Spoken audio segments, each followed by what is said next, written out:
সে হাঁটতে আর পারতেছে না। উপরে যাবে, তোলেন। ইস, এখন ধরে রাখলেও হাঁটতে পারে না। এটা কিভাবে সহ্য করবে একটা বাবা মা? দেখেন, এত বড় এত সুন্দর একটা বাচ্চা, কি সুন্দর চাঁদের মতো চেহারা। সন্তান হচ্ছে আল্লাহর দেয়া পৃথিবীর শ্রেষ্ঠ নিয়ামত। যে কোনো বাবা মা চেষ্টা করে সন্তান যদি অসুস্থ হয় যে কোনো মূল্যে, পৃথিবীর যে কোনো কিছুর বিনিময়ে সেই সন্তানকে সুস্থ করার। কিন্তু কোথাও কোথাও ভাগ্য সত্যিই নির্মম।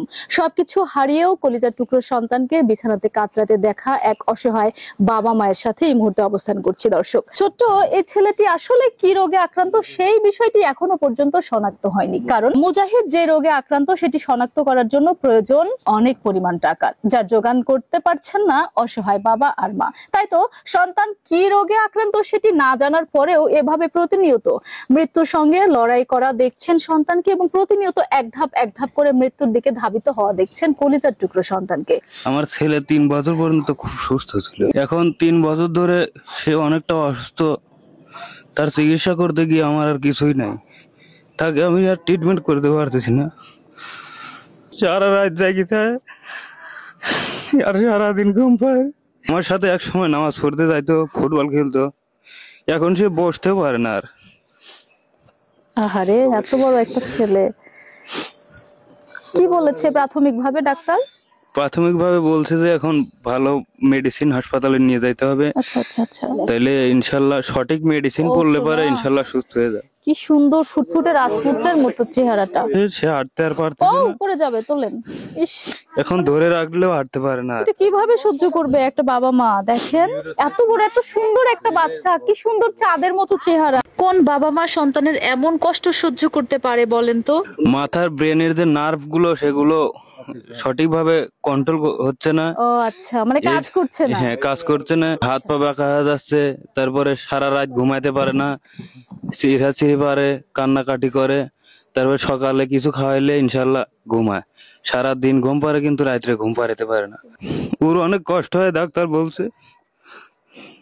ও সহ্য করতে না পেরে ওরকম চিড়ি পারে। বাবা মা হিসেবে আসলে সহ্য করা অনেক কঠিন, তো কোনোভাবেই সহ্য করা যায় না।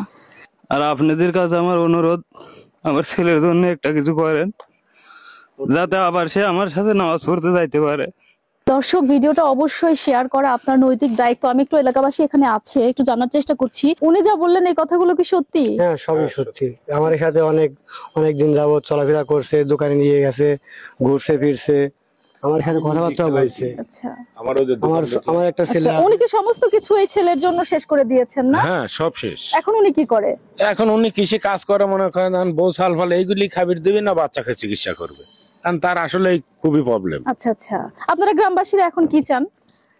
আমরা চাই যে ছেলেটা সুস্থ হোক। আচ্ছা, আমরা চেষ্টা করছি অনেকেই, আমরা যদিও মানে পাড়াপড়শি হয়ে তারপরেও চেষ্টা করছি 10 টাকা 20 টাকা 50 টাকা। ও আচ্ছা, মানে গ্রামবাসীদের কাছ থেকে 10 টাকা 5 টাকা এভাবেও নেওয়া হয়েছে, মানে সর্বোচ্চ চেষ্টা করা হয়েছে। সব চেষ্টাই করেছি, আমরা নিজেরাও সাধ্য অনুযায়ী চেষ্টা করছি, কিন্তু মানে সুস্থ করতে পারিনি। আচ্ছা, আসলে দেখেন, অত সুন্দর একটা ছেলে যদি অসুস্থ হয়ে পড়ে থাকে, সে বাবা মা যদি ছেলেটার সাথে কথা বলতে না পারে, যদি ছেলেটা খাওয়াইতে না পারে, তাহলে কতটুকুন খারাপ লাগে।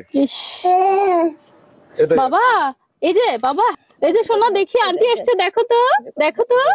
এই যে তুমি কিছু খাবে আমার কাছ থেকে? কিছু খাবে? কিছু খেতে চাও? কথাও বলতে পারে না? না ম্যাম, কথা বলতে পারে না এখন আর কোনো কিছু। দর্শক, এই ভিডিওটি প্রচুর পরিমাণে শেয়ার করবেন। এই ভিডিওটি শেয়ার করা হচ্ছে আপনার নৈতিক দায়িত্বের মধ্যে পড়ে, কারণ এক অসহায় বাবা মায়ের করুণ আর্তনাদ, এটা আসলে হৃদয় ছুঁয়ে যায়, প্রত্যেকটা মানবিক মানুষকে নাড়া দিবে আমার মনে হয়। ভিডিওটি শেয়ার করবেন, আর যারা বৃত্তবান আছেন, মানুষ মানুষের জন্য, জীবন জীবনের জন্য, সেই কথা থেকেই অবশ্যই আমি আপনাদেরকে অনুরোধ করব, এই বাচ্চাটার পাশে এগিয়ে আসেন। দেখেন কত সুন্দর ফুটফুটে চাঁদের মতো চেহারা ছেলেটার। আসুন আমরা সবাই মিলে মানবিক সাহায্য সহযোগিতার মাধ্যমে ওর চিকিৎসার ব্যবস্থা করি।